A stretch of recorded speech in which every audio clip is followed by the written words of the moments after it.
Eating some cheese balls, chat.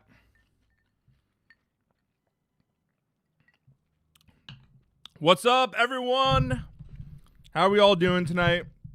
I am back from KatsuCon, and what a fun weekend that was. There was a lot going on there. I filmed, I think, about 6 hours worth of stuff. I think I got like 2 hours worth of interviews and 4 hours worth of vlogging, and it was a lot. And I think the vlogging was probably better at MagFest, but the interviews came out a lot better this time.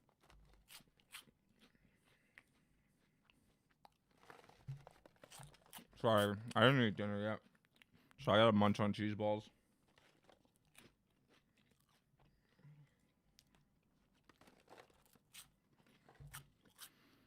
The two themes for this MagFest videos, KatsuCon videos, were the vlog was we made anime fans drink cursed drinks. So what we did for that was I had shitty, I still don't even know what it was, whiskey or rum that was labeled Smash Player bathwater. We had it was mixed with pineapple juice and spicy vodka. It was Hot Ones branded vodka. And it was, let me tell you, it was not good. And that one was labeled Freeren's Piss. A lot of people were itching to try that. And then the last one was called Cosplayer Vomit. And we had a concoction of the base was like this green of like kale, spinach, apple, celery, cucumber, just fucking health drink. And then we put pickle juice in it, like from a jar of pickles. And then we put the remaining Kettle One I had and some soju into it. And I refuse to try any of these concoctions, mind you, because I think it was much funnier to just give these out instead of trying them myself. So I have no clue how they tasted. But it seemed like the cosplayer vomit did not get as bad as reactions as I was expecting. And so I had a die that they rolled. It'd be 1 to 2 for the Smash Player bathwater, 3 to 4 for the Freeren's Piss, and 5 to 6 for the cosplayer vomit. And so I had to have been doing that for like at least an hour, just having people roll for that shit. And that was very fun. That was awesome. I actually, surprisingly, I didn't go through all of it either. I had a lot left over because I was going to do it. Let's see, I got there Thursday, so that was day 0. And then day 1, we did that. And then I was going to, which was Friday. And then day 2, I was going to do it, which was Saturday, but I was too busy doing interviews, and then I just kind of wanted to get drunk because I didn't really get that drunk the first 2 nights. So I ended up maybe killing like half of each bottle. It was a lot of alcohol total, but it was a good bit. I would definitely do something like that again with other themes of gross stuff. I managed to get a Freeren cosplayer to roll, and she actually rolled a 3 or a 4 and got Freeren's Piss. So that was awesome. I got Freeren to drink her own piss. I posted that. That's on the Twitter, so that's on there. That was a lot of fun. That was way cooler than just so I had this Smash Player bathwater bit that I was supposed to do like 2 other videos. I was supposed to do it for Too Many Games last year, which was the most degenerate gamer at a gaming con video, and that I had to cut it because security yelled at me for giving out alcohol to people. Too Many Games is not a party con, unlike KatsuCon and MagFest. So, and they confiscated the bottle from me there, and they told me I couldn't use the footage. And normally I would just be like, "Fuck you, I'm using the footage." But Terrence Venn's there, so I can't get him in trouble. And I would also like to go back to the con and not be banned from it. And then the other con I was supposed to do it was MagFest, and then I just ended up not doing it there. But I think it was better to be saved for this bigger bit for this. Sup, homie? Love the content. Been following your Twitter for a while. Thank you, man. How have they not blacklisted you from all the cons yet? Because I don't do anything wrong. I don't do anything bad. Like, yeah, libtards hate me, but there's nothing I do that is bad other than giving out alcohol at too many games, because that is not a party con. Katsu and Mag, those cons are just all people drinking. They literally call it lobby con because people are in the lobby of the Gaylord Hotel and they're all just partying there. So, and when I got reported at MagFest last month, there was nothing that the security could do. I didn't do anything wrong. It was just people seething about me online. So, knock on wood, I will never be banned or blacklisted from any of these conventions. At least any of the ones I like, you know. Because when I go to these cons, I don't like to fuck with people in like a prank way. Like, you know, how it's popular to trend and fuck with people. I like to fuck with them in the sense of just I ask some weird and uncomfortable questions that puts them in an uncomfortable position to answer it, you know. Such as, if your best friend rapes someone, how would that change your friendship? If you hooked up with someone and then saw they had a swastika tattoo, would you go back for round 2? Shit like that. You know, you have to get pegged by a video game character. Who is it? You know. And then react based off those choices. I don't want to go and have some sort of weird gotcha or anything like that. Also, I think there's just too much prank content out there. We need to return more to traditional means of trolling people and fucking with people that isn't like extreme rage baiting, because that's all it is now on Instagram and TikTok and shit. And some of it's funny. Don't get me wrong. I'm scrolling through this shit for ideas sometimes even, and this shit will get me laughing, but there's just way too much of it, and it feels oversaturated and it feels overdone. And until trends figure out where it's going next, I think a return to a more classical form of trolling and, you know, 2016 energy interviews is the way to be.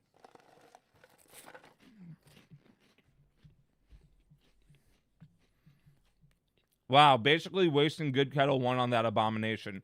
So I did not buy Kettle One for that, mind you. That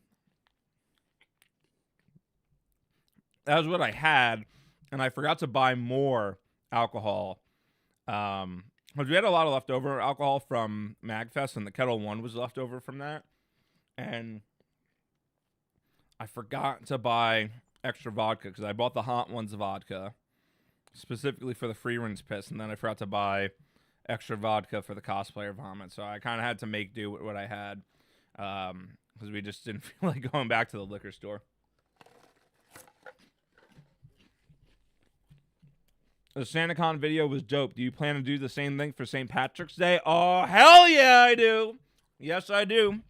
The plan is, I should have more friends going too for this one, but we're going not on St. Patrick's Day, but St. Patrick's Day weekend, since I think that will be more lit. So Saturday the 14th, we're going out in New York City for St. Patrick's Day, day drinking. And the plan is to structure it just like the SantaCon video. So hopefully it's a repeat of that Kino right there. So that's what I'm hoping for. I'm very excited for that, because the SantaCon video was so much fun. The only time I ever almost got into a bar fight in my entire life was on St. Patrick's Day. 20 2018, give or take around there, 2017, 2019, I don't know, one of those years. I was the only time I ever almost got into a fight. It takes a lot to like piss me off like that. And we were at this one bar by my apartment that fuck them, and they're shut down now and replaced with a way cooler bar that I really like a lot. And the upstairs was just so wall to wall packed you couldn't move. And this asshole just kept shoving me as I was waiting for a drink. And I was like ready to throw hands with him. And he was like starting to throw hands first. So he was like starting the shit. And then I was almost ready to go at it. And I got kicked out of the fucking bar. And I'm like, yo, it's this guy's fault. I think he got kicked out too, honestly. But I've had a vendetta against that place for years. And they finally shut down a few years ago and got replaced with something better. So fuck them.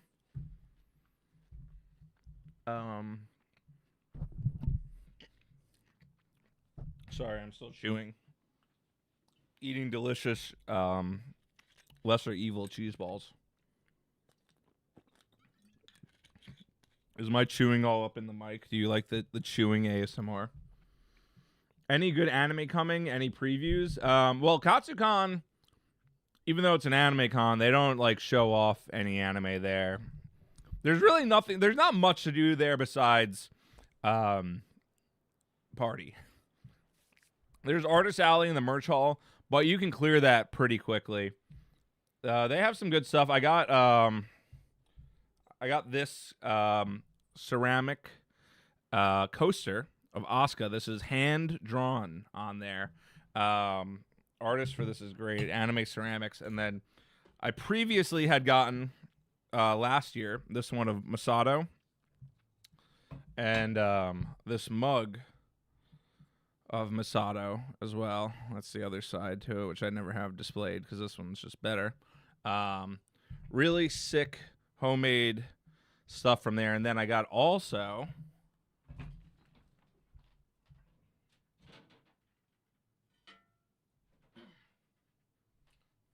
I don't know where to display this yet, so I just have it on a shelf, but look how fucking sick this is from Berserk.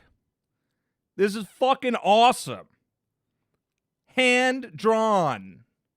Painted, whatever. It's so cool.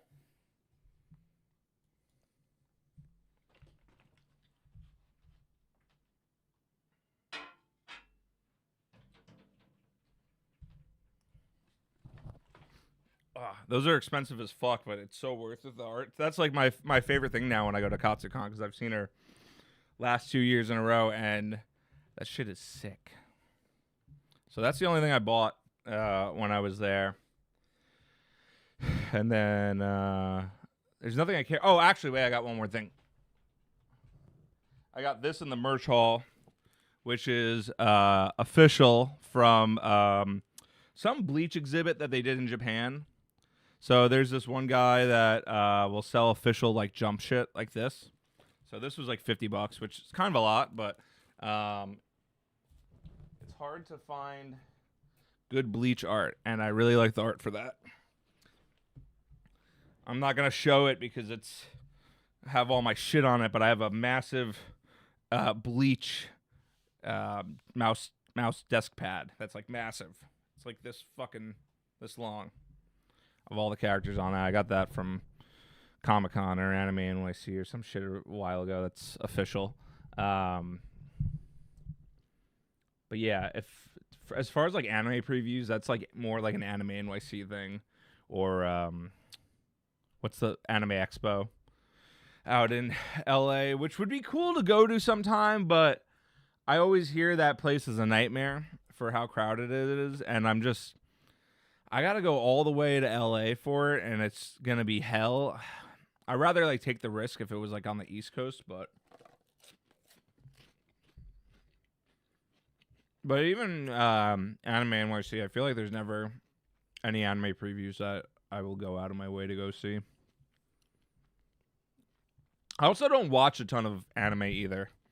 I kind of will just wait until I get recommendations for stuff. I don't really have the time to go actively seek stuff. Like the most recent thing I started was what the fuck is this called? Manga. My friend recommended to me forever ago. Grand Blue, which is a college swimming manga, which sounds boring, but it's a comedy about them getting degenerate, drinking all the time, and the swimming is kind of just a set dressing for it.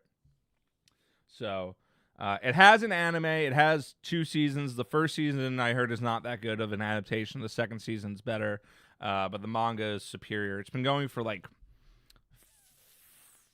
12 years. It's only like 100 and something chapters. It's not long because it's a monthly chapter, but the chapters themselves are long because they're monthly. But I haven't gotten that far into that. I got like 8 chapters in or so to that, and I've been enjoying that so far, but I just haven't had time to do that because I've had the conventions and editing, and been getting into Kingdom Hearts and whatnot. Were you ever inspired by Screw Attack website? I feel like your videos have some of their vibe. No, I know the name Screw Attack, but I've never seen any of their stuff, actually. Yeah, it's part of Rooster Teeth, right? Is there any videos you specifically recommend I check out of theirs? Because the main influences for me are like Cold Ones, Sam Hyde, MD, Brandon Buckingham. There's an old channel, Joe Goes, which was good, and I rediscovered that kind of recently because I forgot about it, and that was one I really liked from like 10 years ago.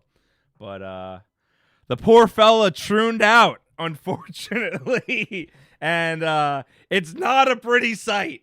It is not a pretty sight, but you know, I guess I can't be too surprised because you look at him in these old videos and he really does have like the face of a porn addict. So it's sad.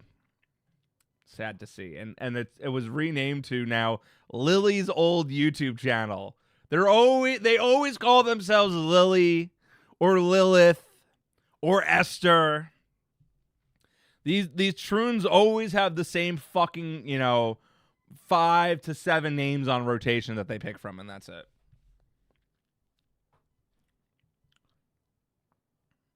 You're jealous of my coasters? Yeah, I mean, if you go to the con, they have so much stuff there. They're here. Let me post their @ in the chat.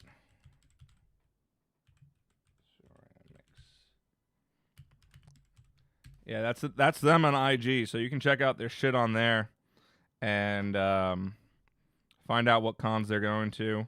I don't know if they sell anything online, but they go to quite a few cons and they're fantastic. You'll see my Berserk plate on there because she was like, I got to take a picture of this before I sell it. The Summer Hikaru Died is good. Don't know if it's a manga. I would assume so. Most stuff is a manga. It's very rare when there's stuff that's like anime only. Off the top of my head, like Kill la Kill, Gurren Lagann, Promare, all Trigger, of course. Evangelion has a manga, but the anime came first. So it's like the manga doesn't even count at that point if it comes second.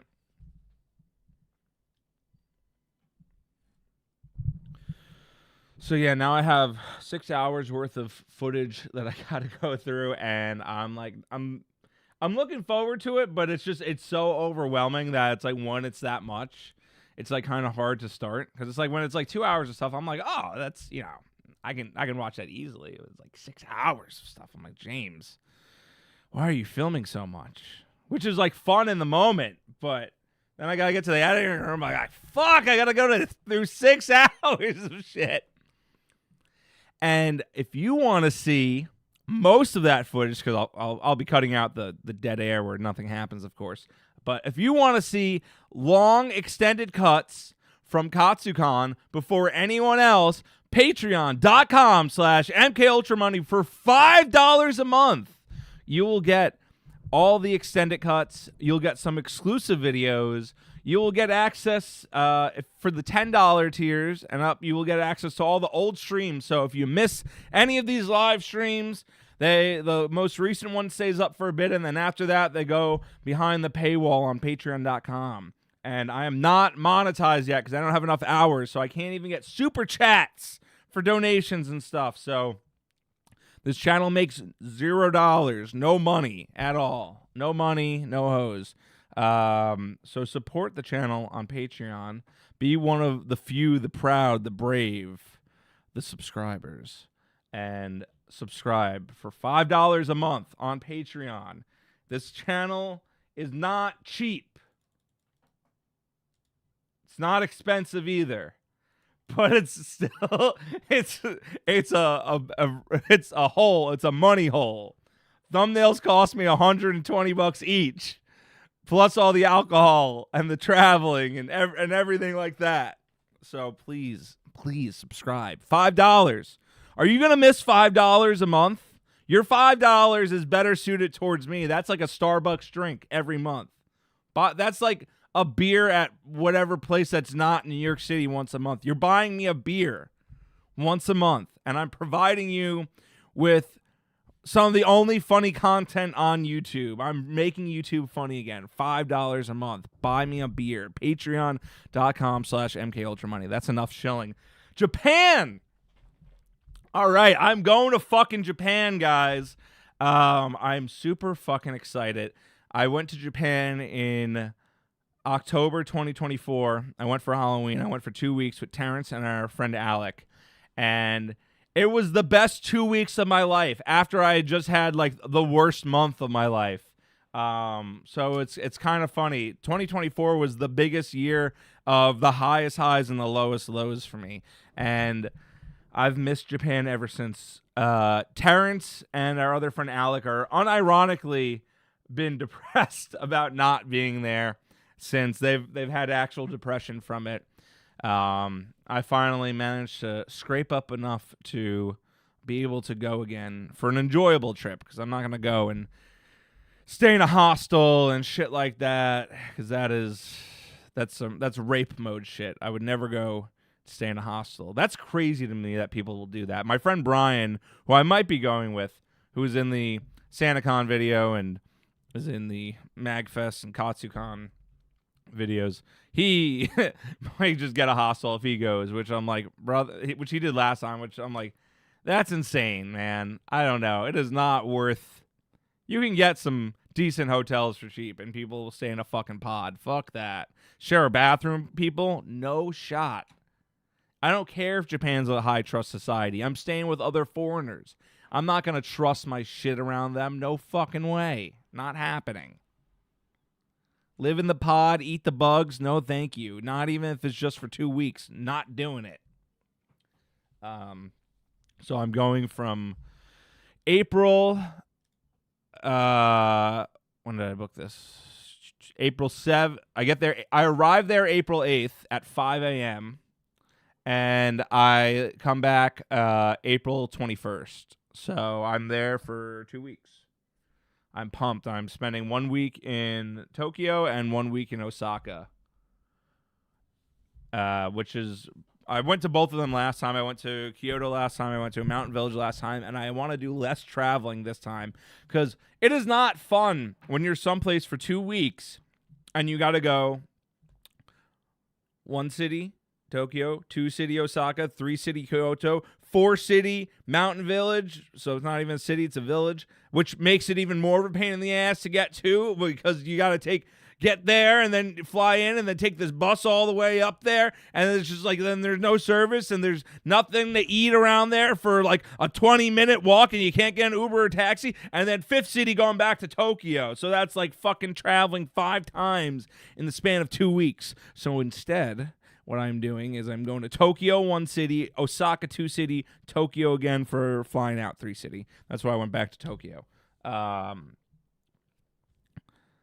And it is going to be so much more relaxing, because now it's going to be places I've been before, and I have less traveling to do while I'm in Japan. And I'm so excited for that, because the Mountain Village fucking sucked, and I hated it. That was the worst part of the trip. It was a waste of time. Terrence and Alec enjoyed it. I did not. Kyoto was cool. I liked Kyoto. I recommend Kyoto. Not enough to do in Kyoto, though, that it's worth going back anytime soon. Maybe on like a fifth trip to Japan, I would consider Kyoto again. But on a third or fourth trip, the second, third, or fourth trip, no way. There's plenty of other places to go, and Tokyo and Osaka are goated. So I'm going to be doing that. I'm very pumped. Last time I flew first class, and it was the only time I've ever flown first class in my life, and it was like 5-6K round trip, and it was amazing and totally worth it. And did I do it again? No, because I'm broke. Crypto, go up, please. Hyperliquid, go up, please. So yeah, I definitely can't afford that. But I got my plane, which wasn't that bad. It was like, I think it was like $1,200, and I don't get the absolute cheapest. I get like the economy plus or whatever. That way I can choose my seats and have the extra baggage, because the most basic one is always never worth it unless you're an insane person. So that's $1,200, which is not bad. Round trip from New York to New York to Tokyo. 14-hour flight, gonna be rough. But I'm hoping because I'm flying out at 2 a.m. New York time, so I'm hoping that was I'm hoping that I'll be able to pass out on the flight immediately. I'm going to take ZQuil, and I'm going to be up, obviously. And then it's going to be rough getting in at 5:15 a.m. in Japan, but it's easier for me to power through because I'll be so fucking excited to be there, and I can have some energy drinks. So I think it will be easier for me to power through, and I'd rather that than struggle to fall asleep on the plane, because it's just going to be hell.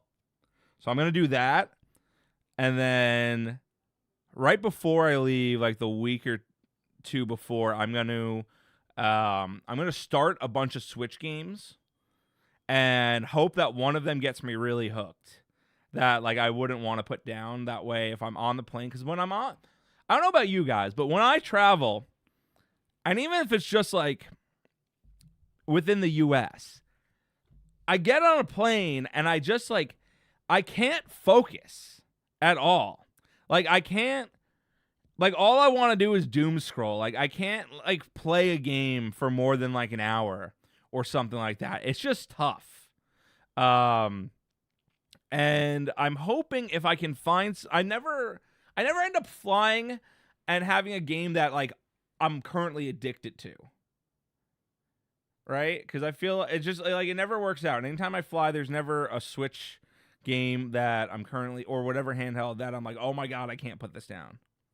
Also, real quick, for the price of half a bottle of soju a month, I'll hook up your Patreon. Patriot right there, thank you. Narcolis right here, that's Brian in the chat. I need to make a fucking decision. Yes, you do. You gotta come, Brian. Narcolis right here in the chat, that's Brian. I need him. He's the one I've been talking with to come with me to Japan. So I'm hoping Brian pulls through. Solo adventures would be cool, but I'd much rather go with Brian. I hate fording. What up? How you doing? So yeah, I got that. So that was playing games on a plane. Yeah. So I'm hoping if I have something I'm like addicted to, then maybe I get like a visual novel or something like that, or adventure game that I'm like really into, because I finished Farewell, My Beloved, or Loved, or whatever, and I finished MEO both this year in one sitting. They weren't like even amazing, but they were enough that I could play them in one sitting. There's this game I want to get, Dark Auction, which is written by like the guy that did Last Window and Hotel Dusk, and it's about like Hitler and like auctioning off his shit and whatnot, and like murder mystery, I think, too, or something. And I really want that for the plane ride, but also there's a physical copy of the game, and it's expensive to import, and I kind of wanted to get that while I was in Japan, so maybe I try and save that for the ride back, because otherwise I'm just like double dipping. which I'd buy it digitally and then buy it there if I liked it enough. But I kind of just want to hunt it down. Hopefully it's an easy enough game to find there.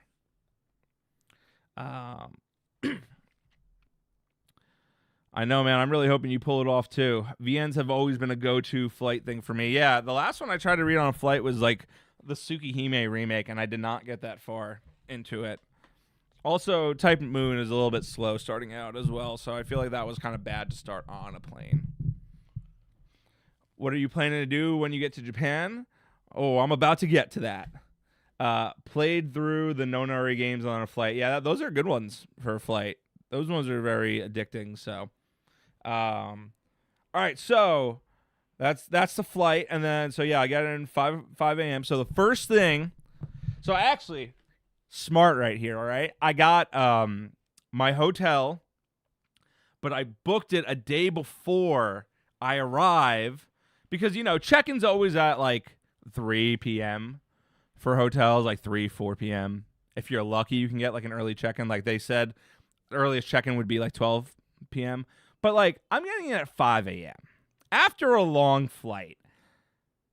I'm going to get to the hotel maybe 6 or 7 a.m. And, yeah, I could give them my luggage and they could hold it to the rooms ready. Or I could just pay for an extra night for before I get there and have check-in ready right away. Because what if I, like... Because it's going to be a fucking long-ass flight. The first thing I'm going to want to do is I'm going to want to go and I'm going to lie down on the bed for like 30 minutes and unwind and take a shower and have water shot up my ass on the bidet if I need to take a shit. That's going to be the first thing I want to do. And I'm going to want to do it in the comfort of my own little small hotel room. So that's my secret strat right there since I'm getting in so early.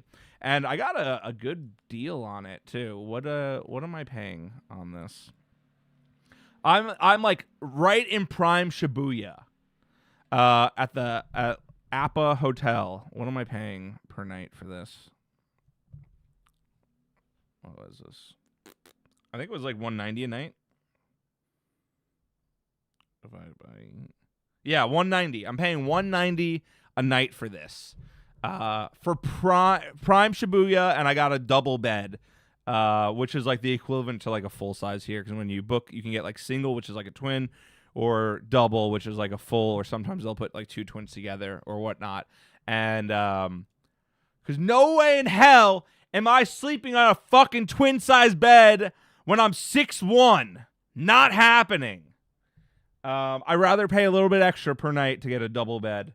And plus, I could be, your boy could get a little lucky, right? We could get a little lucky like the Daft Punk song and, meet a lady and, bring her back. You can't have sex with a girl on a twin bed, bro. I'm not in high school. That's not happening. And at that point, you can rent a love hotel, I guess, which would be kind of cool. I feel like I kind of would want to do that, rent like for the bit, like rent a love hotel if I'm gonna fuck a girl while I'm there. So I'm hoping to find the love of my life in Japan, not a Japanese girl, an American girl, because I think it would be pretty funny if I went all the way to Japan to meet an American girl and fall in love with her. Also, like Brittany's broken down my astrology chart before and whatnot, and it says in there that I will like meet my wife through travel or distance or something like that. So this lines up with it, guys. So this very well could be the case. My Saturn return is officially over. If any of you are astrology fags in here and you know what that is, it's like your late 20s, early 30s, depends, and it's like the worst period of your life, and then it happens again in your 60s, and if you live long enough, your 90s, so it's like every 30 years or so about that. And boy, was that period of time for my Saturn return horrible, and it just ended last week.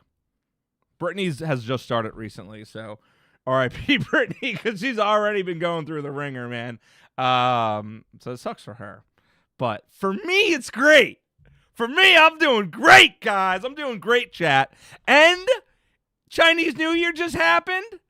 The year of the snake is over. I feel like everyone had a fucking horrible year last year. The year of the snake shedding, blah, blah, blah. Dealing with snakes, all that shit.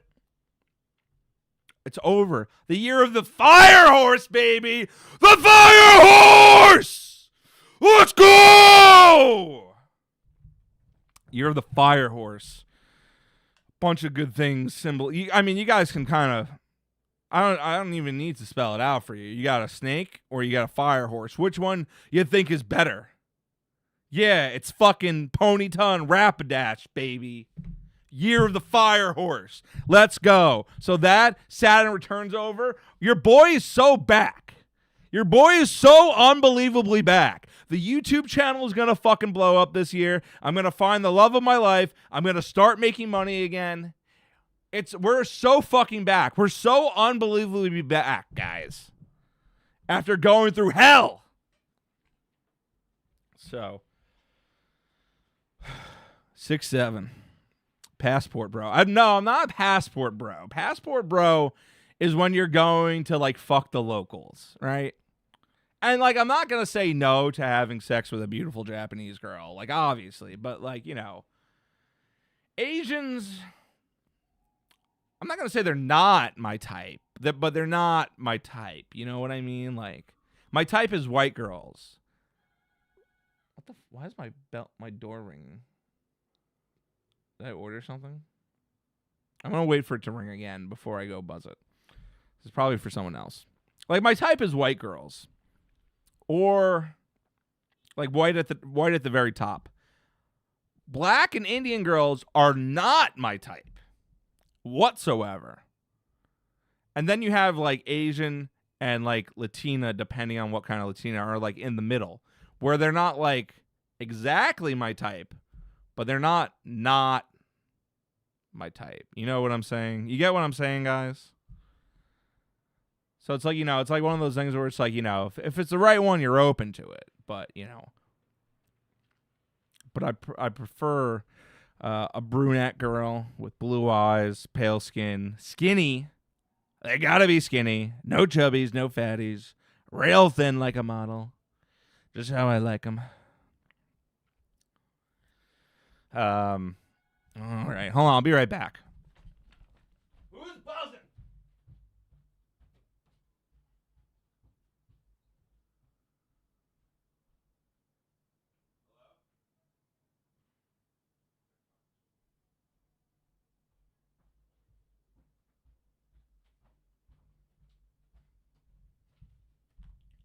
Yeah, as soon as I get over there, someone else buzzes them in. Of course. Of course. How do you even read an astrology chart? That's a great question. Ask that on Brittany's stream, not mine. She fucking breaks it all down for me, honestly. If I have like astrology questions, I'm going to Brittany or I'm going to ChatGPT. And astrology is real, by the way, fellas. It is not retarded horseshit. It is real.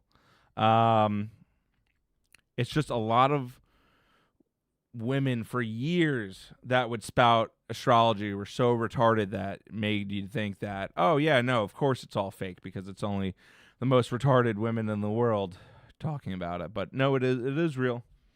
It's 100% real. Like if you look at my astrology chart, it is me to a T, guys. It is me to a fucking T. You look up other people's astrology charts, they're all accurate. You got to put in going back to how do you read an astrology chart. When I was saying like ask Brittany, that's for her more in depth kind of thing. But you can get the basic outline of all your all like your planets and houses, whatever, the signs, the zodiac signs, whatever, astrology, whatever the fuck it's called, guys. The Cancer and Taurus and Scorpio, whatever those things. For you put in your birthday, time, and birth location. That's all you need to get it. But mine is accurate to a T. I've seen a lot of other people's accurate to a T. Anytime I start talking to a woman I'm interested in, I try to get... Okay, wait, actually, this is... You want some real alpha, guys? You want some real alpha when talking to women? All right? Real alpha? Okay. When you start talking to a woman and you want to, like, know how she, like, what makes her tick and stuff like that, get her astrology chart. Like, if she will show you her... If she has, what the fuck is this? A CoStar. She has the CoStar app, then, which most women do. Stop asking me about notifications. It will have your whole chart of all your houses and signs, which is like 12 things, right? And you get that, and then if she sends you a screenshot of that, you go into ChatGPT, right? And you post that, and you ask it to tell you what this girl is like based off of her chart. And then CoStar is astrology app. And you put that into ChatGPT, right? And if you have your chart as well, if you have it, you get your chart off of CoStar or whatever, and you can put it into ChatGPT and ask it to tell you about yourself, and it'll get it right. I promise you, it'll get it right. Some of you are doubting me, but I'm telling you, trust. You got to do it for yourselves. You'll believe me when you do it for yourselves. And so you put in her chart, you tell ChatGPT to tell you about her based off her chart, and then from there you can kind of gather a lot of info on how what makes her tick and how she works and all that stuff, which is really great for manipulating women. Don't do that, guys. Don't use astrology charts to manipulate women. Don't do that ever, guys. That's horrible. Don't do that. Don't manipulate women. But then you could compare it with, you put in yours and stuff, and then you can ask it to rate your compatibility, and it will break it all down. So and it's pretty good. It's pretty good. So yeah, that is the alpha on astrology. Chat, trust. Trust me, chat. This is not a joke. This is not a troll. Don't use it to manipulate women. Trust. I'm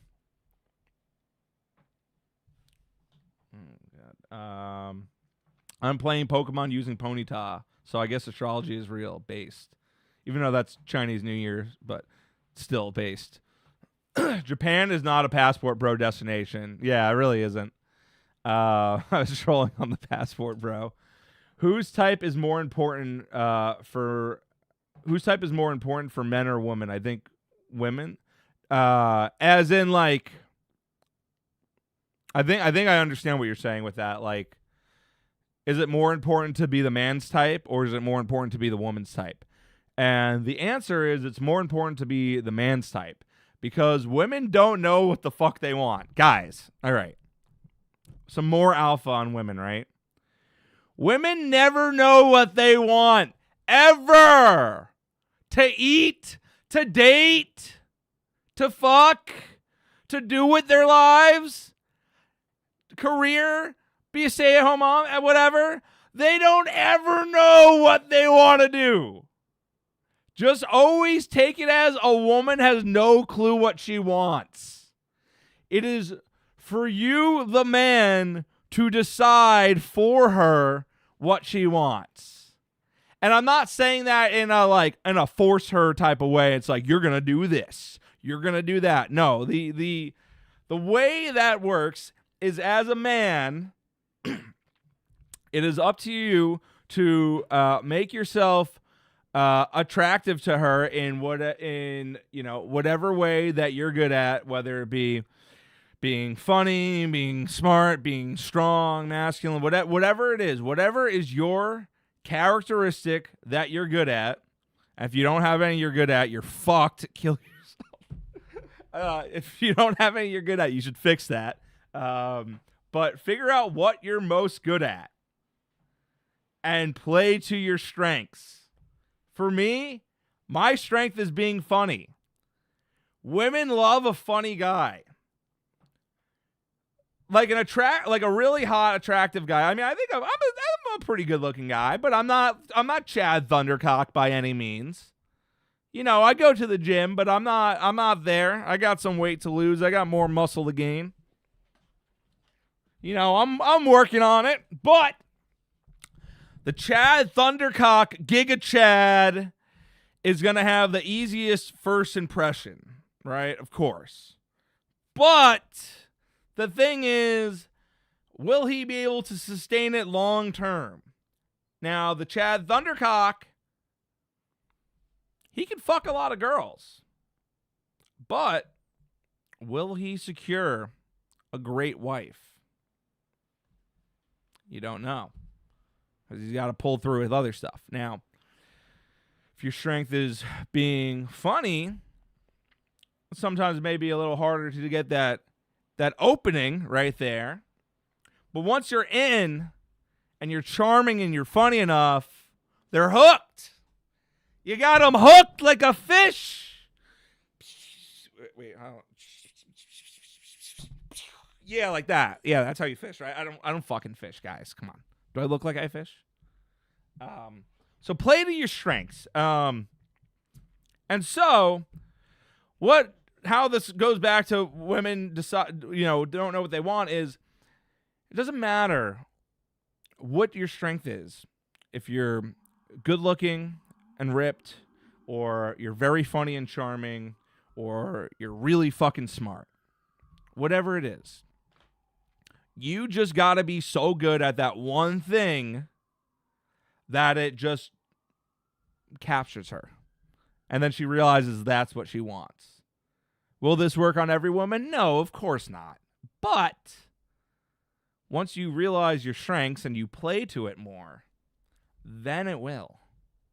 Then it will work a lot more. And obviously, you don't just get good at this overnight. You got to practice. You got to get your reps in. You got to become confident with it. But when you figure it out, and then you realize what you like, then it becomes easier. How did I even get on this topic? Oh yeah, astrology. That's how. Astrology. It's so funny how you just can start on one topic and then you just get all the way across the world and you forget how you even get there to begin with. So yeah, women don't know what they want. So you decide. You just be yourself is really the best advice, unless yourself is a fucking loser. As long as you're not a fucking loser, it's great advice. It's the best advice. It's fantastic advice. One of the things girls love the most, if they're based and red-pilled and they're not fucking libtard losers, who I wouldn't want anyways, is the Trump voice. They love the Trump voice. They think it's the funniest thing in the world. I have so many girls lose their mind over this. It's fantastic. So get a good party trick too, like that. That's a great party trick. I've won over multiple girls with that voice. I got one fucking Efoid that loves that shit, that probably flying in before Japan. I gotta fucking book the damn flight with this bitch. But yeah, be yourself. Unless yourself is a loser. Women don't know what they want. Did I have anything else that I needed to, that I was addressing with this, with women not knowing what they want? Whatever, I'll get back to it if there was.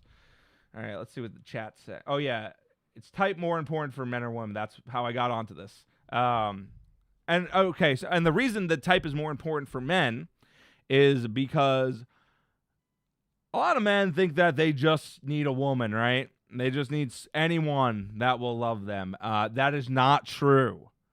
Most of these bitches are fucking evil! They're evil whores! So it's more important that the woman is your type. Hopefully your type is not an evil whore. You have the Herculean task of finding the point 0.001% of women. That's a bunch of zeros I just said there.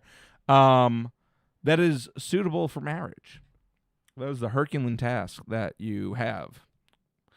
Because if you marry someone you think you can fix, or you think could become your type, you're wrong! You're fucking wrong! Not happening! Not happening. It will not work out. Trust me, please. So it is much more important, because and people say this too. It's more important that the guy loves the woman more than the woman loves the guy. Which is, I guess, kind of a harsh reality, a bit. A truth nuke, as one could say. Because you think as a guy you want the woman to love you more. But it's better for the man to do chasing than the woman at the end of the day. Because the man could always provide way more than the woman. Like if you're getting sex,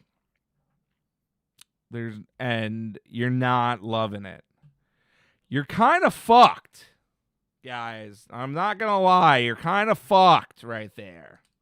So,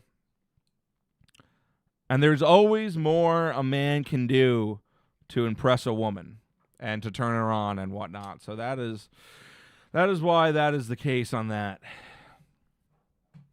All right, next message. I'll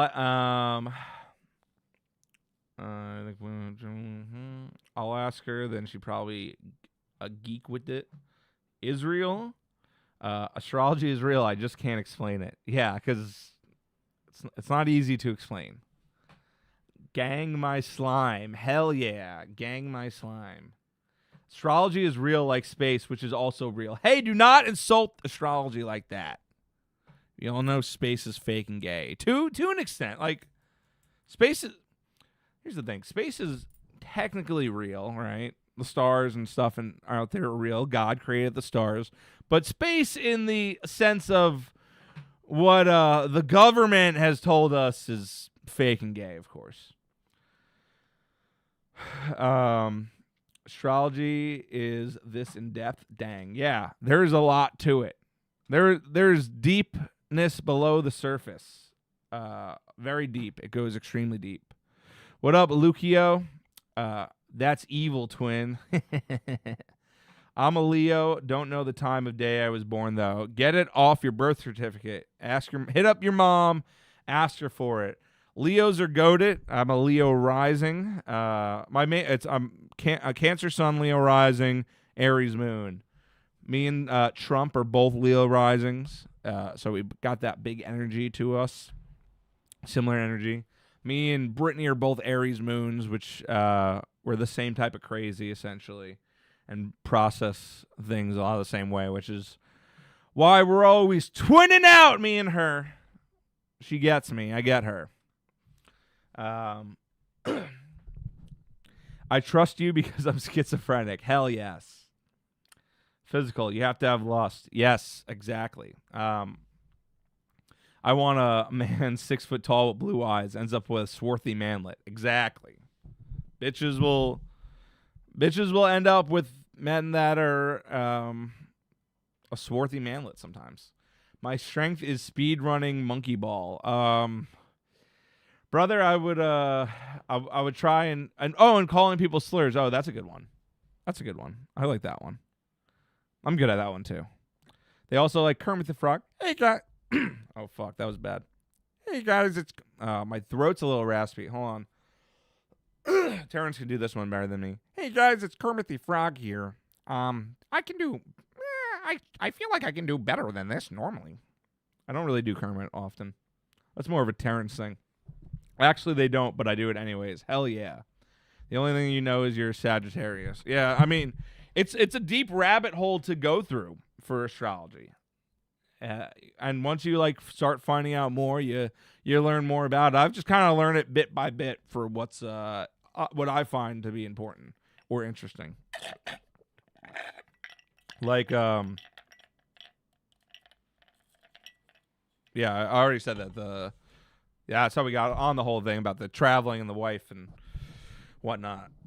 Yeah, so yeah, but that's what Brittany thinks. That's I'm gonna find my wife through traveling or distance or doing a video or something like that, which would make sense. I think that'd be pretty based to say that I went all the way to Japan and voice crack there.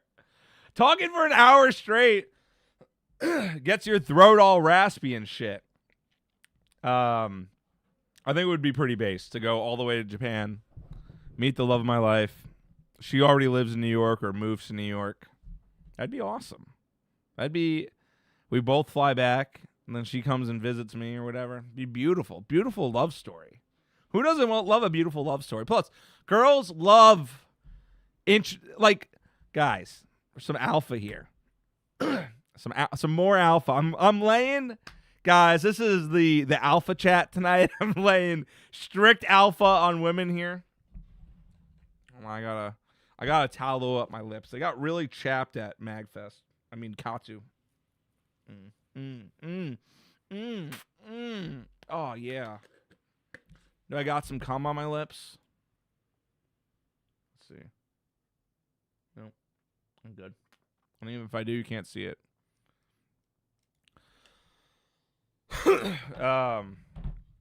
Yeah, here's some more alpha guys, right? With girls love like a chance encounter that they can tell a story to their girlfriends and their family and their future kids. You meet on a train or a plane going somewhere, you meet abroad, bitches love that. Her friends are meeting off of fucking Hinge. They're meeting fucking guys off a Hinge, and she gets to be like, oh my God, yeah, I met my husband when we were traveling in Tokyo together. We met there. It was crazy. Guys, easy layup right there. Easy. And if she's traveling, it's going to be a lot easier to know if she has a boyfriend or not, or husband, because he's going to be there. And if he's not there, he's either A, doesn't exist, or B, he's not going to exist for much longer. So, if your girl is solo traveling to Japan or traveling with her girls, she ain't your girl anymore. That shit is over. Finito. Dunzo. Finished. Gone. Bye. Bye, bye, bye. That's a little Sam Hyde reference for you there. Rocking my Sam Hyde shirt tonight. 2070. So, yeah, I feel like you have a really good shot of getting fellow gaijin while you're out and about in glorious Nippon or whatever other country. And I know that's true because I used to go to Cannes Film Festival from 2014 to 2019. And you know what I did every year there? I laid fucking pipe. I took a girl's virginity one year there at Cannes Film Festival. She was like, how old is she?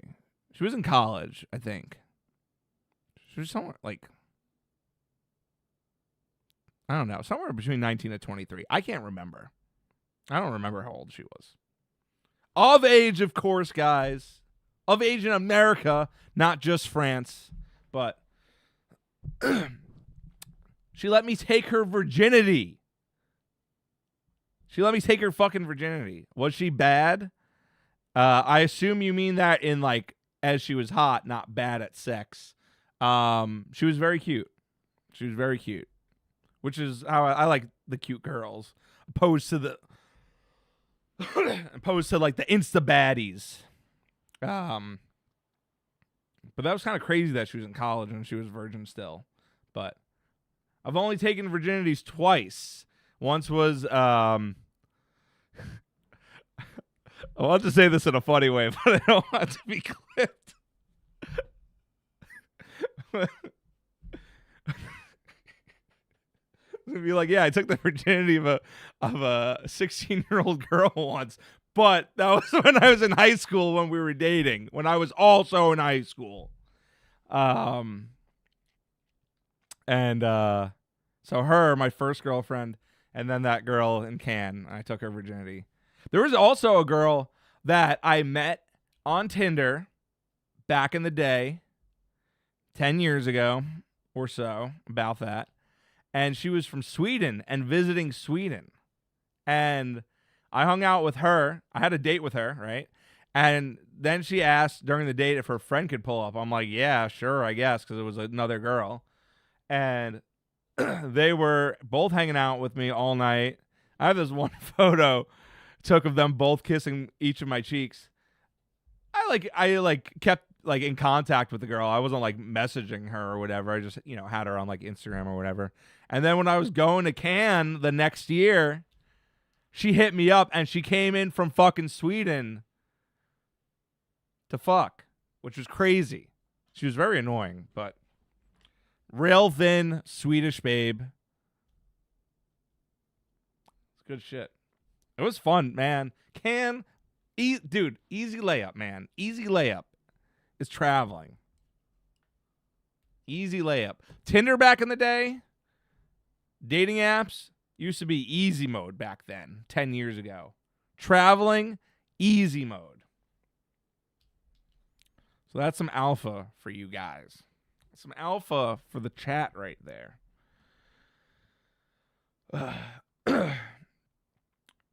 Win voice crack. Alpha male. With dating girls, I'll only go as far as Sicilian. And by as far as Sicilian, I mean as far as the non-white, you mean, being Sicilian? I'll give her a story, all right. I'm a kidnapper. Good luck with that, brother. Cooked. You're almost as cool as Jeffrey Epstein. Almost as cool. I would pay to have weekly pods with you versus Arsene and Jules again. Those were the days. We got an OG in chat, brother. I would pay for that. Are you kidding me? I would do the podcast again if that were the case. That's why, like, after that ended, I stopped enjoying the podcast. All right, for those not in the know, he's referencing the old channel, the old MK Ultra Money channel, which was the podcast. Do with Verse Laloon from Twitter, and then friends Arsene and Jules. Arsene just texted me today. I hadn't heard from him in a few weeks, but he texted me today because he forgot Hard Rock Nick's name. He was asking to look up a video. But that's the reason the podcast ended. Arsene didn't want to keep doing it anymore. And then Jules, being Jules, he was kind of just stopped talking to Jules. But yeah, I would love to. I would immediately, in a heartbeat. I mean, Verse lives in Texas now.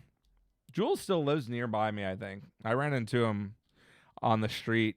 Not this past Christmas, the one before, around Christmas season. That was the last time I saw him. And then he like texted me randomly asking about like an apartment or something. I'm like, bro, I haven't done that shit in forever. I was like last year he texted me. And then Verse, I still talk to. Actually, one of the people I'm possibly going to Japan with is one of Verse's friends, Kevin. So we will see if that happens. But yes, I miss those days so much. 2021 was an amazing year. I would say 2021 was the best year of my life. But chat, I think 2026 is going to top it because we're so back, as I said. Saturn returns over. Year of the Fire Horse. The YouTube is doing off to a well start. I'm going to meet the love of my life in Japan, and I'm going to start making a bunch of money again. We're going to be so back, guys. We're going to be so back. Based. Canceled. Legally, of course, yes. Let me guess. You took her to your island with your homeboy Bill. No comment. I was at my fattest when I went to Europe and didn't get shit. Well, brother, I think you know what the problem was. You weren't spitting game well enough. Fat guys can get girls too. Maybe not the topper tier of girls, but got close in Japan, but was too autistic to realize it until after. Typical. Yeah, it do be like that. It for sure do be like that. I feel like I'm getting back on my game. Hold on, wait. I go back and listen to the old pods every once in a while. Dominican Republic, Dr. Dominican Republic still cracks me up. That was one of the best episodes of all time. That was one of my favorites. That one's a banger. The one with Zero HP Lovecraft, where we're making Holocaust jokes the whole time without actually saying it. That one was incredible. The very last one Arsene was on with Josh Lacash, where he's just fucking shit posting and trolling the entire time. Peak. Arsene's so funny. He's truly fucking hilarious. That was like a time where I had no problem being like, I'm not the funniest one on this show, and I know it's Arsene. It's a shame that he is retired. I'm gonna go pee and get a hoodie. I'm a little cold.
I'm black and I got a hoodie.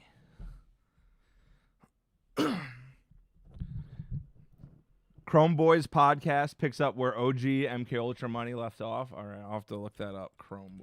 I don't think there's any good podcasts left, but I will have to look at this one and see what it is. So I don't listen to podcasts anymore. I'll listen to Perfect Guy Life, Sam Hyde's podcast, but just like at the gym. I don't like actively really care. Nothing that interesting happens on it, but it is. I still will. If I don't feel like listening to music, I put that on. Girls be so chopped where I live anyways. I gotta travel to find a woman who doesn't make me sick to my stomach. Damn, that's fucked. Where are you from? Where are you living? What's your address? What time are you out of the house? What time do you sleep? Answer these questions for me, perhaps. All of the women in my area ride horses. Bro, they need to be riding you, dude. They got to stop riding horses. They got to ride you. So the thing with New York is there's so many beautiful women here, but a lot of them are libtards, guys. They're libtards. I feel like now it's getting a bit better because there's like scenes for it, Dime Square. I mean, Dime Square is, I guess, dead now, but more coming here and whatnot. But I feel like going and talking to normie girls is not great, even if they're hot. Chrome Boys is too funny for the gym. You will laugh and fail your PR. Do you have a specific episode you recommend that I check out? That way I can see how funny they are instead of just picking the newest or the oldest one. I had a bad experience with a horse girl somewhere west of the Mississippi River. So you're in Mississippi. I don't know geography of flyover states. I was so the other video I did So I was talking about the vlog, but the interview video that I did for KatsuCon was I tried to find a wife at an anime convention because it was Valentine's Day weekend. And, you know, at first it was starting a little rough trying to find some girls. Brian was with me. He was helping me film most of the interviews. But at night, during the day, not great. But at night, it really picked up. And there were like 3 girls I interviewed that were hot, single, and flirty. And I felt accomplished. I felt in the zone. It felt great getting back on my feet some more with that. And yeah. They were enjoying it quite a bit, and I've not texted any of them since. One of them was hanging out with for a bit, and then she told me she was a vegan, and I lost all interest after that. I'm like, I'm like, ew, gross, vegan, ew, annoying. But I think I want to start doing videos, and even if honestly they don't get released on the channel, they might just be Patreon only, and then maybe get clipped for Instagram. Depends how they turn out and how frequently I do them, because I really don't want the channel to divulge into content of me picking up women. That is not the thesis of the channel. That is not what I want it to become by any means. But there is alpha in going up to hot women, asking to interview them if you have like a camera and stuff, and then you just turn it into a dating interview. If they ask what are they being interviewed on, you just say dating. Then you just start asking them questions.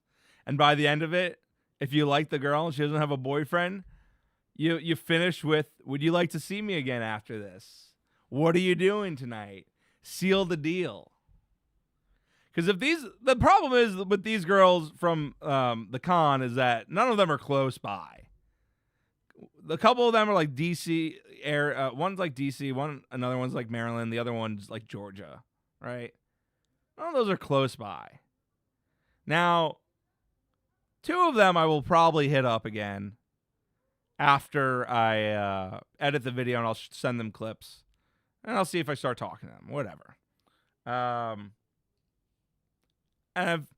if there's spark from there. And, then maybe get them come visit or whatever. Or if I see them at another con in the future, whatever. But if I do this in New York, if I go to Washington Square Park, if I go to Central Park, then you could seal it easily. Seal the deal easily. So that's going to be my new way of picking up women, is that. And I like this method more than like the standard that you see of like pickup artists, because I think that's kind of gay. I think the whole pickup artist culture, alpha male, red pill, whatever, I think that's all very gay. But if you're doing like an actual video, an actual interviews, actual questions, being funny, whatnot, I think that's a lot more charming, or at least more charming for me and the type of woman that I would want to go after. My type probably wouldn't be the one that is easily charmed by a retarded pickup artist, but is charmed by my interview questions, perhaps. So that's something I think I'm going to start doing. Maybe release 1 or 2 of them, depending on how much I do it. I mean, I don't even know when I would do it. I would do it like once the weather gets nicer, but maybe release 1 or 2 on the channel if they come out really well. But those will probably just be like Patreon only. Because I also want to start releasing some exclusive videos for Patreon, since I only have like a couple that aren't like just extended cuts, like pure exclusive videos. But yeah, I think that will be fun. I usually hit on girls at this bar called Old Mates in Phi Dai. I think I talked about this on last stream, but that bar, I definitely did. But that bar is filled with fucking hot girls. Hot white girls. 3 floors. It's awesome. But, be nice to check out some other approaches other than the bars, because I feel like a lot of the girls that I talk to, they're hot, but they're very retarded and uninteresting. 2015 Red Bar prank call era is my favorite genre of podcasts. Yeah, I've heard of Red Bar, but I've never checked them out. I'm a big fan of the Snowplow Show prank calls. I was at an expo for the first time on Sunday. What did you go to, Lucio? What did you check out?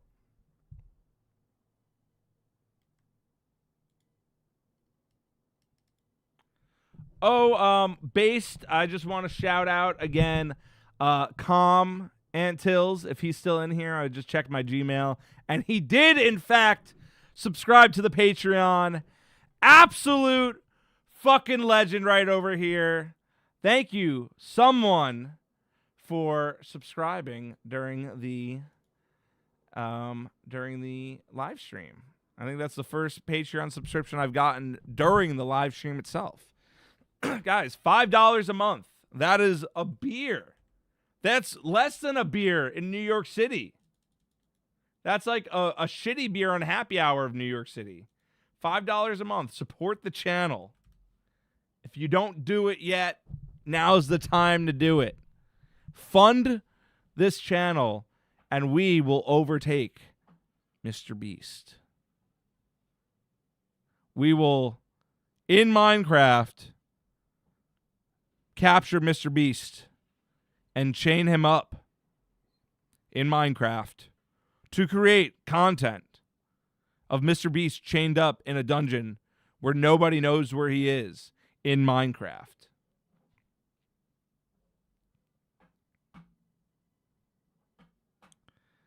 All four of the Hobbits were here in Vancouver. Had to see it. Big Lord of the Rings fan. Very nice.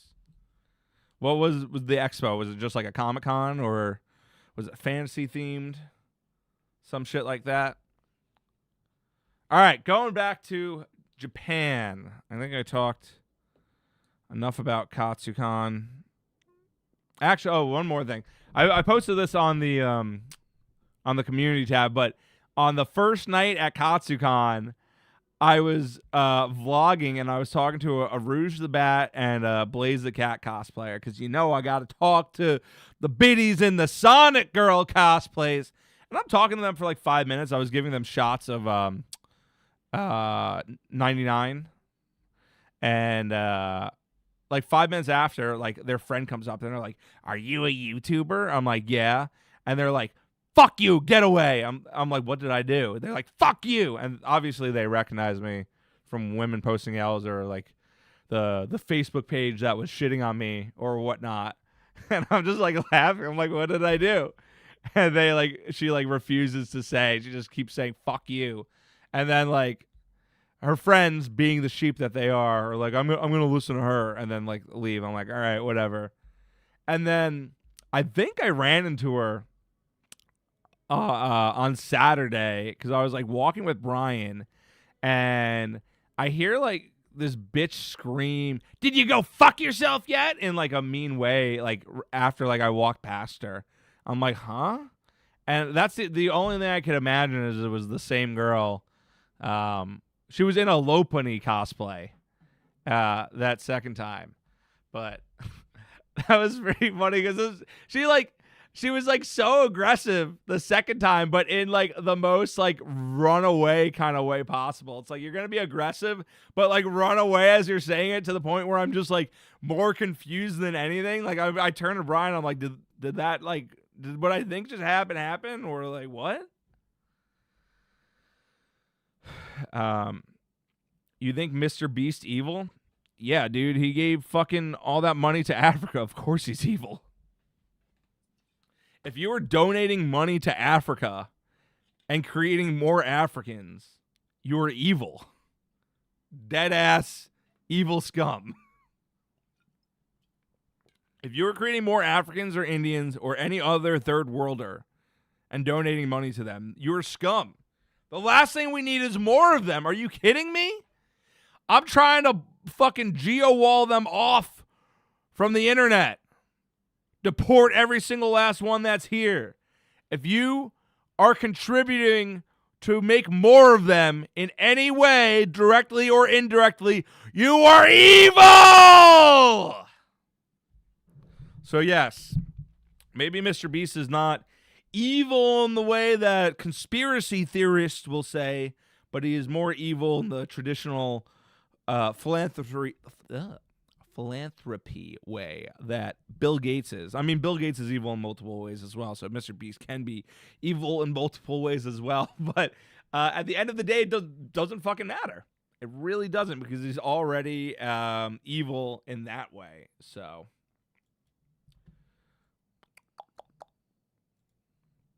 open the Mr. Beast files.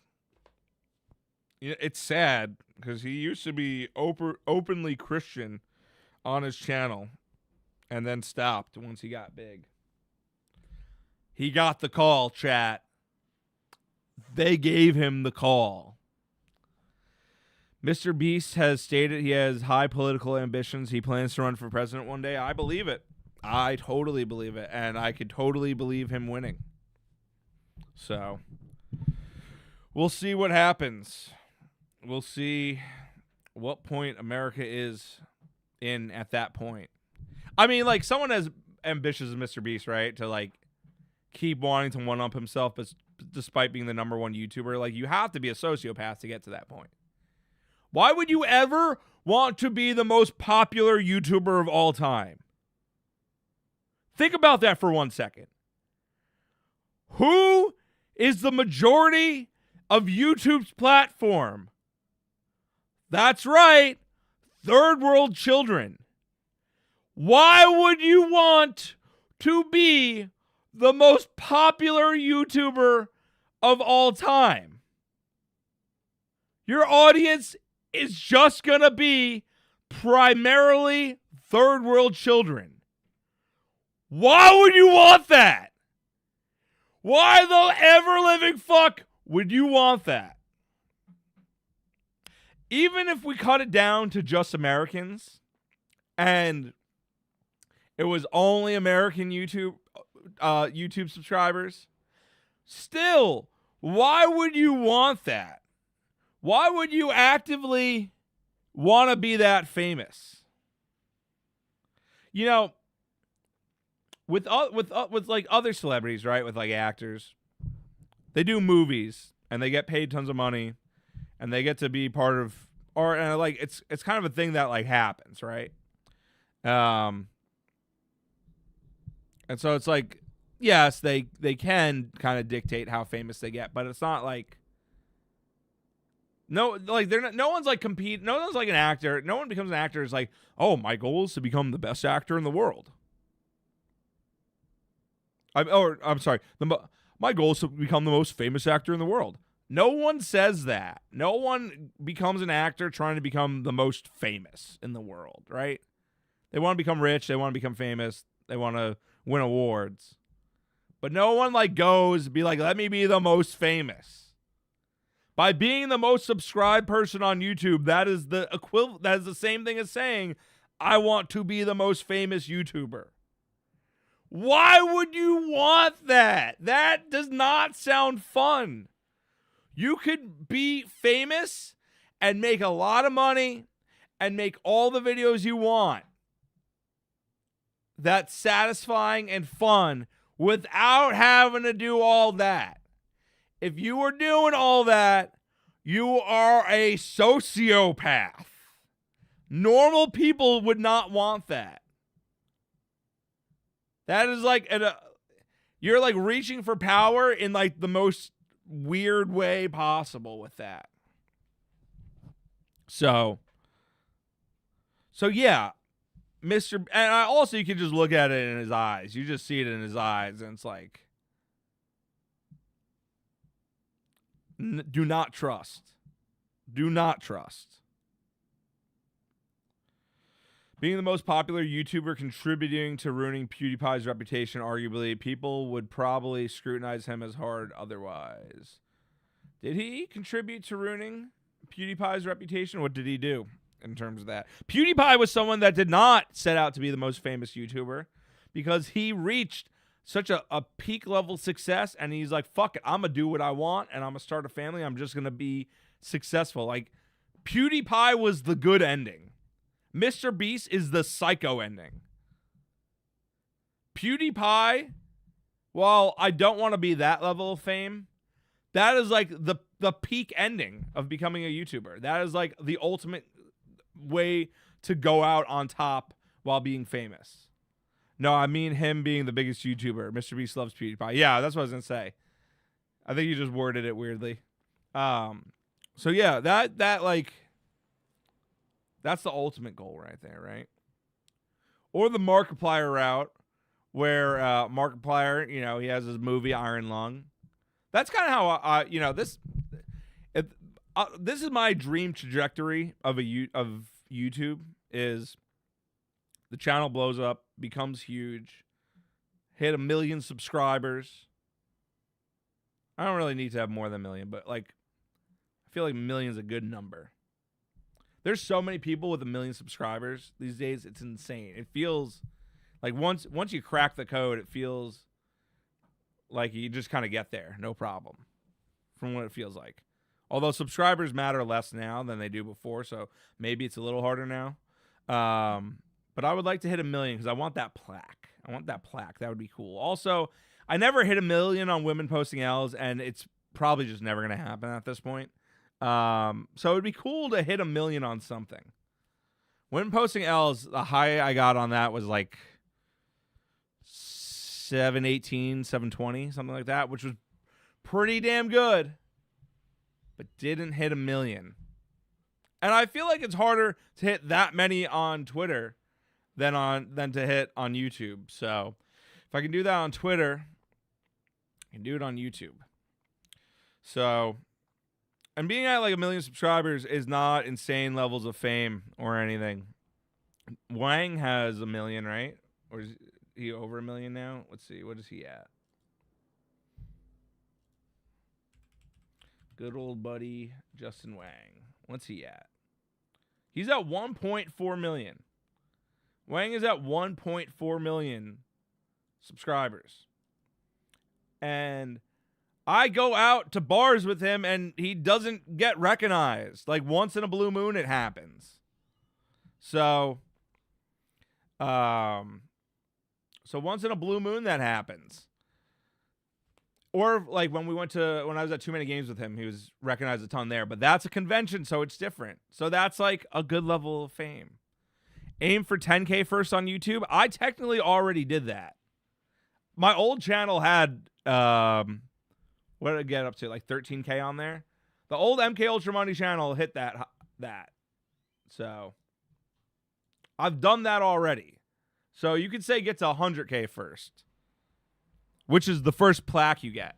So that will be a big day. But I've done over 10K before on YouTube, and I will easily do it again this year. I would really like to hit my goal this year is not 10K. My goal this year is like 50 to 100K. If I don't hit 10K this year, then there's something seriously wrong with the YouTube algorithm and is in no way, shape, or form my fault. And it is the powers that be conspiring against me. Clearly.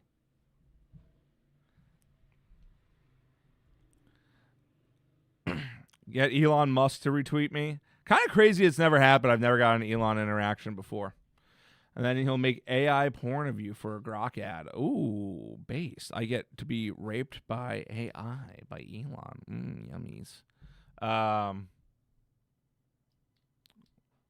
Oh, yeah, just curious since I'm relatively new here, I guess, but what happened to your old channel? Well, the old channel was mainly a podcast, right? And I had that since 2019, and that was just podcasting for a while. And then eventually I wanted to start doing other stuff, which is what I'm doing on this channel.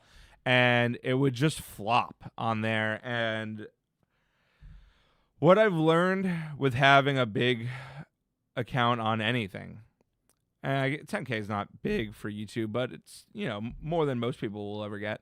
The thing I've learned about having a big account on anything is that if you pivot to something else, you're like never gonna, it's almost gonna be impossible to ever gain followers again, because you're just gonna be losing at a speed, and it's so hard to outpace that speed you're losing at. because you're already like kind of stuck in this niche or whatever. And it is just better to start a brand new channel or brand new page than to pivot from it. So, for example, so Twitter, let's see, I had my first big account was this meme page called Bad Film Takes, and that got up to 40 something thousand followers.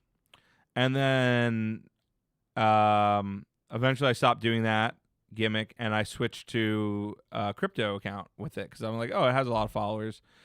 Let me switch it to crypto. That account is at like 29K followers. It's only lost followers. I can't grow the account because there's just way too many people that will continuously unfollow to not that it's like hard to outpace it. And it was all opposed to like building it up from the ground up.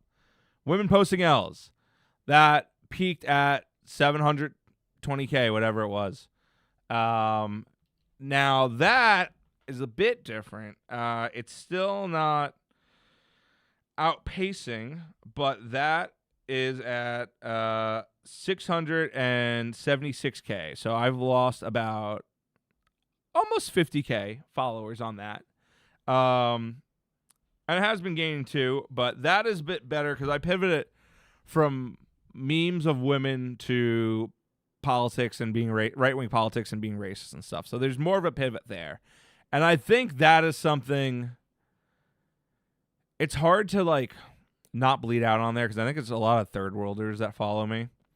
And I wish I could Thanos snap, purge all the third worlders that follow me instantly. I wish I could just automatically have them unfollow me and then just build up from there. Because I think a lot of people and any like libtards, if I could get rid of all of them instantly, that'd be beautiful. And then just keep building from there because that has enough crossover where it's still worth it. And because the account is so big, it's not like 10,000. It was close to 1 million. So that's something where it made sense to pivot. Instagram, oh my God, dude. Instagram, I did not think it would be this hard. I have like 31K followers on Instagram. I don't know what my peak was. Like 33, 35K, something like that. And it was originally a meme page. It was like I posted memes on there. And then I stopped. And then I pivoted to like clips and shorts of stuff from the channel, like the interviews. And you would think that's similar enough, content because it's funny content. I cannot grow that page anymore. I am astounded by how many unfollows it gets. And it just stays even. It's just like the follows and the unfollows are even on there. Where I've already kind of like been doing it for too long where like I feel like it's not worth making a new page over. But I should have just made a new page for that from the beginning. But I don't know. TikTok, been trying to grow on TikTok from zero, and that's been impossible. That's been fucking impossible, man. I have like I have like a little under 400 followers on TikTok. That's impossible. I had a friend who followed your Insta before I met you. Based. That's dope. So that's back when it was like a fucking meme page. But I also posted the old podcast on there, so maybe you listen to that too. Doubt it, but so yeah, that was what happened to that. So I stopped posting. The last post on the old channel was like January 2024. Then I went on hiatus doing crypto for a year. And then I launched this channel last year, October of last year. And then I've made a couple new posts on the old channel, but that's more of just kind of like to be like to people, be like, hey, I'm making stuff again over here. Come over here. But yeah, that's the lore catch up, the basic lore. Social media is hard these days if you're not making straight slop. Granted, the Twitter accounts were slop. Also, another thing, like my main account has like what 64, almost 64K, and I've been stuck there for a while. And not that I've pivoted with that, but I got a lot of followers from women posting L's on that. So a lot of people that I made like the bad decision. Oh, this is another reason why I switched, by the way. I'll get into for a second, but I made the bad decision of like really trying to get people from that were following women posting L's to follow my main, be like, follow my main, blah blah blah. Like I would like actively ask them to follow it instead of just retweeting, which I would do also. But the problem with that is you get a lot of people that are low quality followers, and then they just follow you because they like this one page, and then you do something else and it's completely different content, and it is minimal overlap. And then you have a lot of dead followers and whatnot. And that is a bad way to grow a page. So another thing that I did, which was horrible, where I thought views mattered more than anything, I would post like women posting L's, right? I would post like the memes, and I would post the YouTube link, and it wouldn't embed what the link was because it would just show the meme, and the meme would go viral, and it'd have the link in it. People would click the link, and the videos would get thousands of views, but there would be zero retention and would kill it and whatnot. So the channel is kind of cursed in that sense as well, because the retention's bad. Inactive for so long, because that's another thing. If you're inactive for a while and then coming back, it's a pain in the ass, and then pivot. So those are the three reasons why I made the new channel, which is this one. So that is the lore for you. I'm sure someone else will ask that again in the future, and I'll have to explain it all over again. And then I'll just tell them, subscribe to the Patreon, patreon.com/MKUltraMoney, and watch the old stream there at the hour and 25-minute mark, because I've probably been rambling about this for like 10 minutes. No one cares because we lost like 6 viewers. I've been half tempted to write a slop bot. Ugh. Yeah, I don't know. I feel like they're cracking down on the slop more. But also, like, not even just like AI slop, but just like retention slop, you know, stuff on Instagram that's just meant to hook your attention and like force people to follow you and stuff like that. So it's like you have these accounts that grow to huge stuff, and there's no real value to it. It's like fake value. There's no loyalty to it either.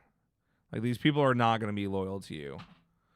I rather like struggle a bit with the numbers and grow a loyal following. Like this, you know, I make stuff that's personality based. I'm not making whatever fucking slop to just get as many followers as possible. I've done that before on Twitter.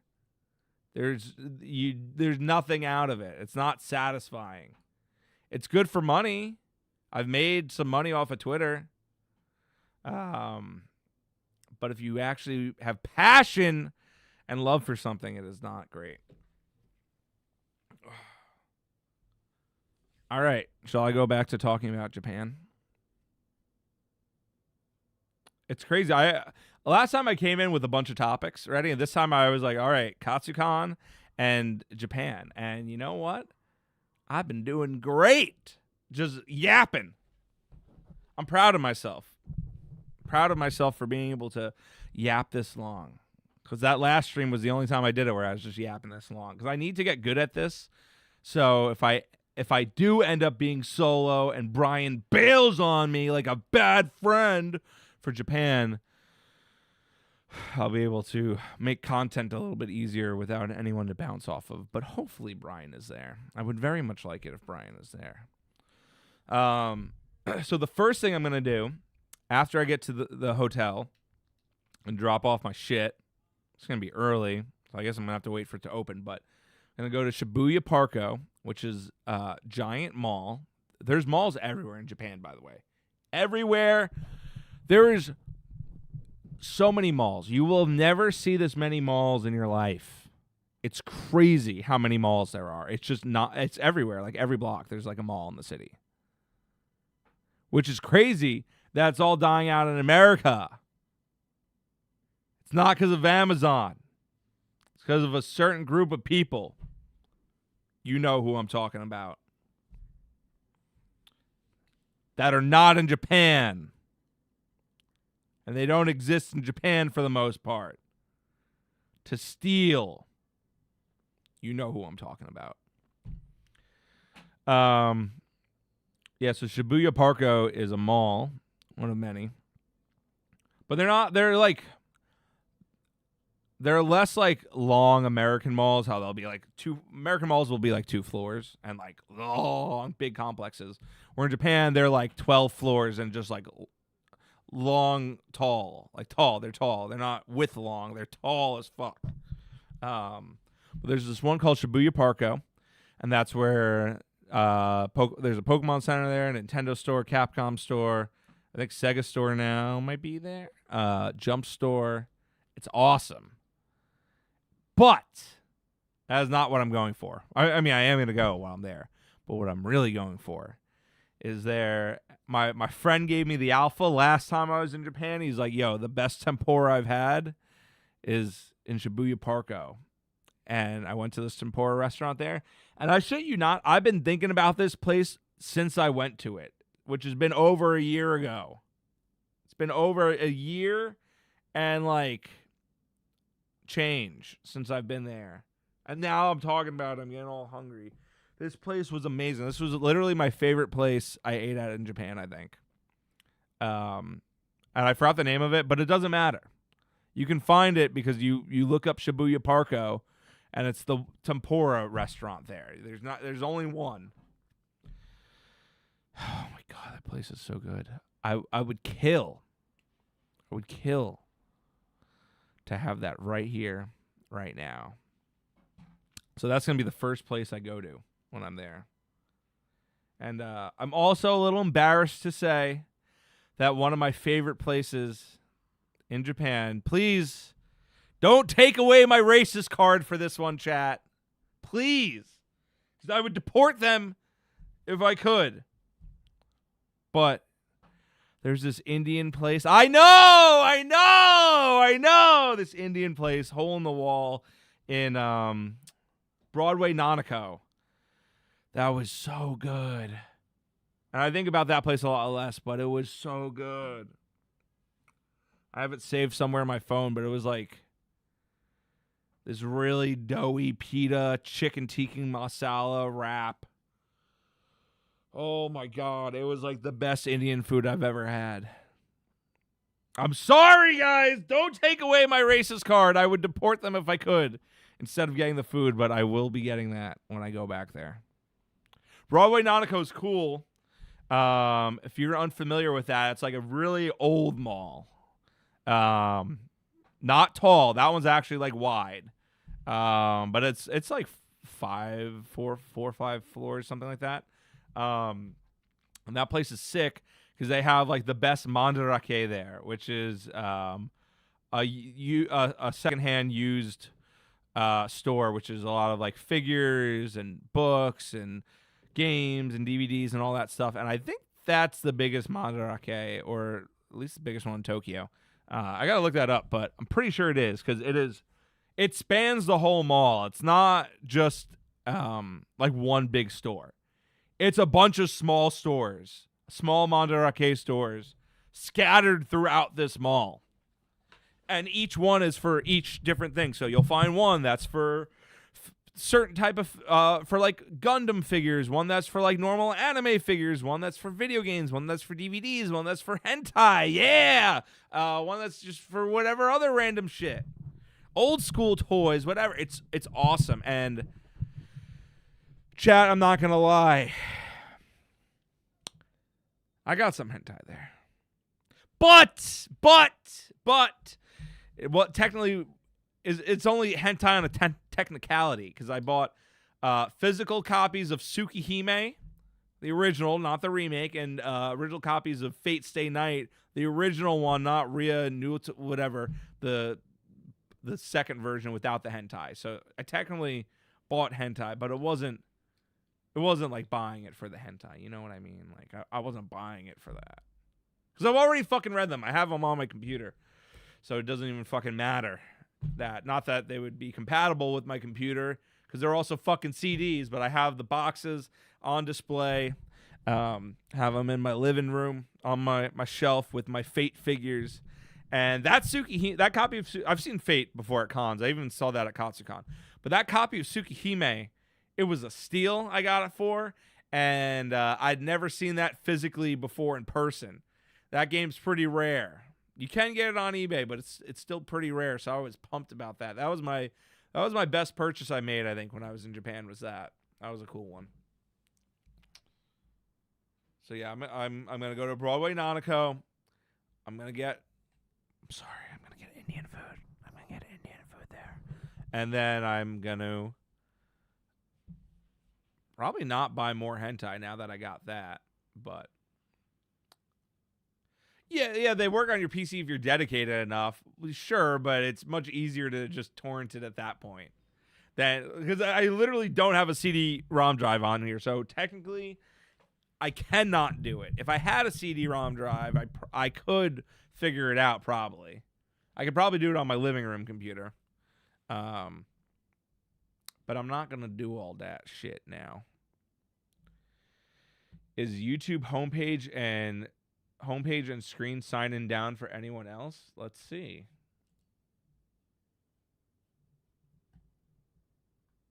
Damn. Yeah, it is.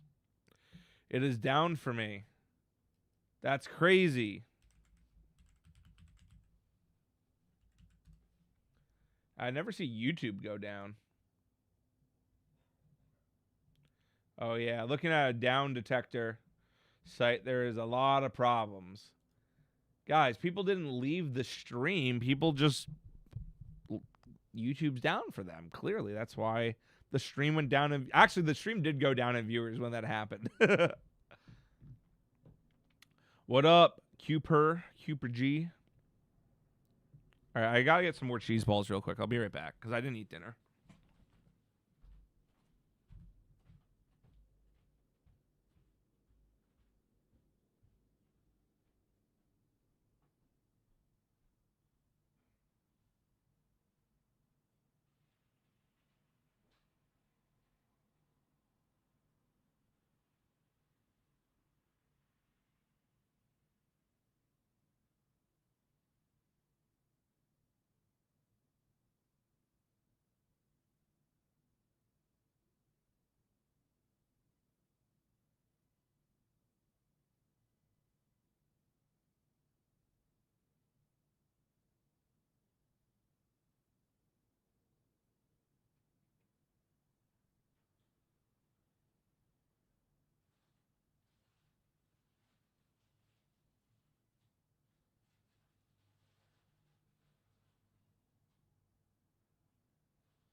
All right, I'm back and I got cheese balls. How the live and subscription page works, though, who knows? But more people are coming into the stream. That means it's back, or at least the subscription and the live page is working. All right, so that. So I definitely want to do Broadway Nanako at some point. I mean, honestly, my favorite stuff to do in Japan is to just literally walk around, stumble upon bars and restaurants. I got to make reservations for a lot of places because there's so many places I want to go last time. And if you don't make a reservation a month or two in advance, you're fucked. You're not getting in. So I'm definitely doing that this week. A lot of really cool cocktail bars that you can just not get into without a reservation. And they all have sister bars. Like every single one of them has a sister bar you can get into with ease, but you want to go to the actual thing. And all the sister bars are great. I don't think I went to a bad cocktail bar in Japan, honestly.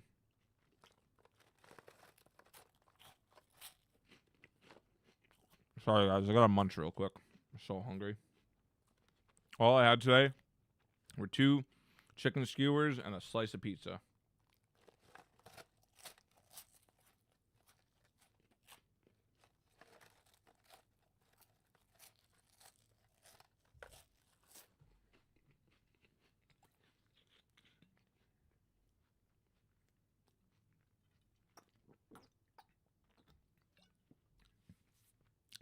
I wanted to do the Ghibli Museum last time, but couldn't. Also fucked up. You don't like ramen. Yeah, I don't like soup. Maybe I'll be adventurous and try some while I'm there this time. Oh, I want to go to Fuji Q, I think it's called. Yeah, Fuji Q Highland. Amusement park with really good roller coasters. I want to go there so badly. I fucked up last time and I couldn't go. And it's kind of a hike to get to from Tokyo, but I heard it's had some of the best coasters in the world. And I was just not down to do that hike. The Uber there was like $250, and then like a bus I would have had to take really early, and I just didn't plan for it well enough. And so I didn't get to do that, but I would really like to do that this time. I heard that place is cool. Brian, if you come, because I don't want to do that alone, like Tokyo Sea Disney, because I heard that park's really good, but that seems like more fun with a friend. Like Fuji Q, that's all roller coasters, so I'm fine doing that by myself. But Tokyo Sea Disney would be more fun, I think, with a friend.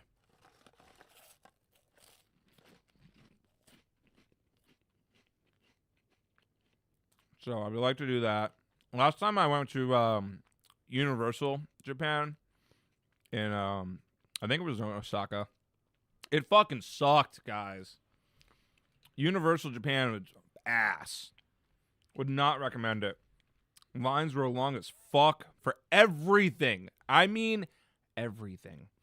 A popcorn line has like 40 people on it. I'm not exaggerating. That sounds like an exaggeration. It's not an exaggeration. Yeah, Brian, if you come, we're definitely doing the amusement parks.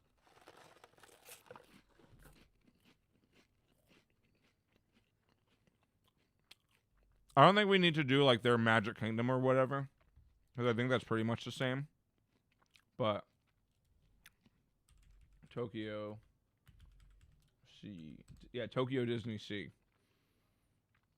I heard that's sick, and that should be like a half a day thing, probably. Probably won't even be that long there. Will just be cool to go and drink in.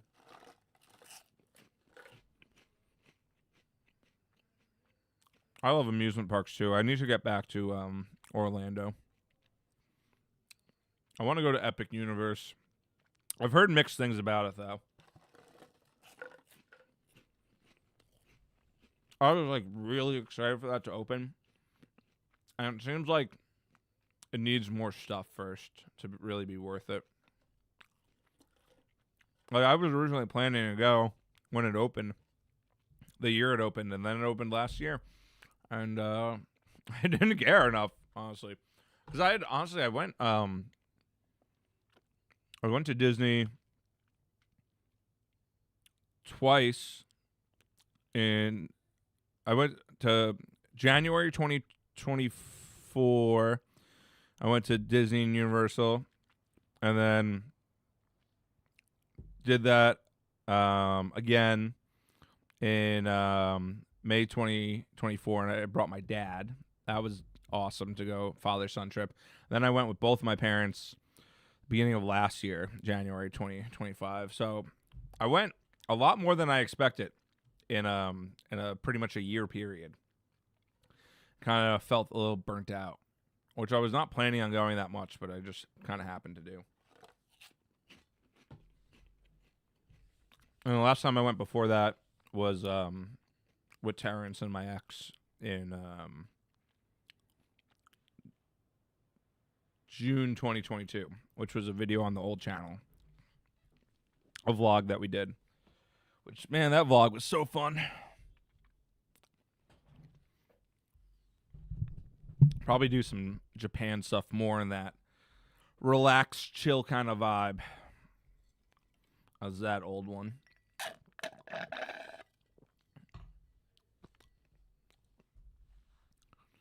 So yeah, I wanna hit Orlando up again, but maybe I don't know. I didn't go to Florida. I didn't go to Miami at all last year. I was bummed. I wanted to go to Art Basel, but no one else was going because crypto was fucking cooked, guys. So cooked. So I'm like, it's not worth going. But I might go sometime this year. Go with my dad to Fort Lauderdale because he was just there visiting a friend. And then my friend Alec, I mentioned earlier, I went to Japan with last time. He lives there, so I might do that and then go down to Miami for a weekend, shoot video there. That would be lit. I'd like to do that this year. Miami's so fun. Such a short flight, too, from New York. It's short and cheap. And I got friends down there. It's like peak vacation. All right, what else do I want to do in Japan? Oh, they have the new Pokemon park that opened. Did you guys see that? It's like all Pokemon statues in there and stuff. So I assume there's not. It didn't seem like there was much to do. I didn't really look into it much. It's just more like cool to take pictures and video at. Which, if it's not a pain in the ass to get to or expensive, I'd definitely like to go see that and film that. And then, yeah, I gotta look up what else I want to do. In Osaka, I definitely know I want to go back to. There's a Family Guy themed karaoke bar that I have a coaster for called the Drunken Clam. It was awesome. That was one of my all-time favorite bars I've been to. We were talking to cute Japanese girls there. They still like my posts on Instagram. That means they want to bang guys, clearly. I mean, what else would that mean? I definitely want to go back there. I'm going to go... When I go back to Osaka, I'm going to be going there almost every night. I feel like I'm going to discover new places, but I'm at least going to make a pit stop there most nights because, man, that place was fucking fun. And the bartender was sick. He hooked us up. He was from Argentina. So he was related to Hitler. That guy was cool. And, yeah, I don't know what else to do in Osaka yet. It's just more friendlier, more party vibe. I think I might try and get some interviews done in Osaka with some foreigners. That'd be cool. Family Guy bar sounds awesome. A Moe's Tavern would also be cool. Yeah, it doesn't look like Drunken Clam at all, but it has the name, and it has like some of the signage on the outside, and then it has like some Family Guy decor inside. And you know what? It's cool enough. It's cool enough because it's fun as fuck, and it's just the absurdity of the concept of a Family Guy themed bar in Japan is awesome. Very much a gaijin spot. It's very much foreigners for the most part, but that place is sick. All right, I think I've run out of steam. So that means one last plug, guys. Please, I'm begging on my ass because I'm not getting on my hands and knees and I'm sitting on my ass. Patreon.com/MKUltraMoney, $5 a month. That is the price of a beer in whatever city you live in America. And if you live in New York, it's cheaper than a beer, guys. $5 a month. Support the content that I make here. I appreciate it. I'm going to give you a big hug and kiss. And you'll get extended cuts of everything. Well, almost everything. Whatever I make extended cuts of.